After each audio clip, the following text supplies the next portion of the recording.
Passage number 2. More than half of Indian women and almost a quarter of Indian men of the working age suffer from anemia. So most than half of the women, मतलब half women and 1/4 men anaemia से सफ़र कर रहे हैं. तो studies की माने तो यहाँ पे 5 to 15% वो लेस प्रोडक्टिव होते हैं देन दे कुड बी. अगर उन्हें एनीमिया है तो वो 5 से 15% कम प्रोडक्टिव होते हैं as a result thereof. India also has a largest tuberculosis burden in the world, costing 170 million work days to country annually. इससे 170 मिलियन वर्क डे का नुकसान होता है बिकॉज इंडिया में लार्जेस्ट टीबी बर्डन है. सबसे ज़्यादा टीबी केसेस इंडिया में ही है. But what is just as important as lost productivity now is lost potential in the future. So productivity तो कम हो रही है, इवन हमारा जो पोटेंशियल है वो इन सब बीमारियों से लाइक डील कर रहा है and they can't contribute to country. So it is becoming increasingly clear that on many measures of cognitive ability, malnourished Indian children perform 2 or 3 times worse than their adequately nourished peers. So जो malnourished जो children होते हैं उनकी cognitive ability कम हो जाती है and वो 2 से 3 गुना कम परफॉर्म कर पाते हैं जो nourished बच्चे होते हैं उनसे. For an economy that will be more dependent on highly skilled workers, this possesses significant challenge. तो हमारी इकॉनमी अभी स्किल वर्कर्स की ज़रूरत है जैसे जैसे इकॉनमी ग्रो करेगी एंड तो it is a significant challenge for us because mall nutrition TB से डील करना है एंड देन अनीमिया हो गया एंड माल नरिश्ड चिल्ड्रन हो गए. So these are issues in India.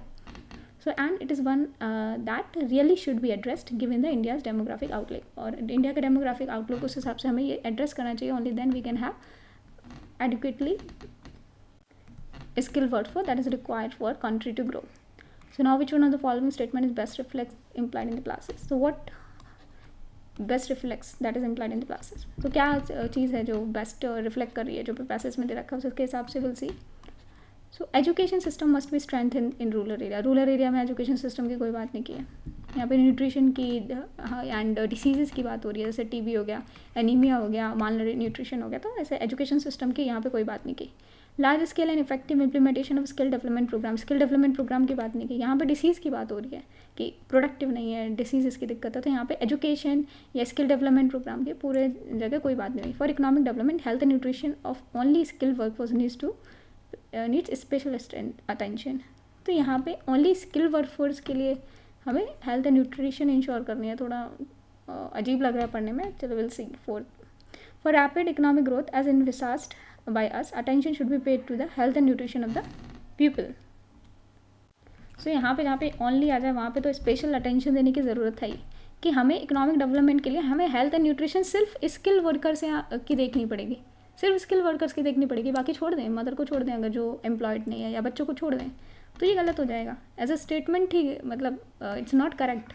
Fourth is correct. For rapid economic growth हमें health and nutrition पे focus करना चाहिए. सपोज़ कोई बंदा है, उसका बच्चा बीमार है, तो उसका जो पैसा है वो बच्चे में अटेंशन जाएगा.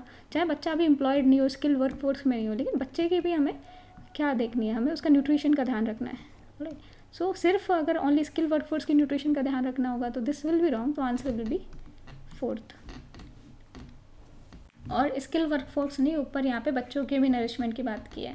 दैट जो इंडियन चिल्ड्रन है उनकी भी बात की है, उनमें भी नरिशमेंट की बात की है. तो सिर्फ स्किल वर्कफोर्स तो आंसर गलत हो जाएगा. Answer will be D.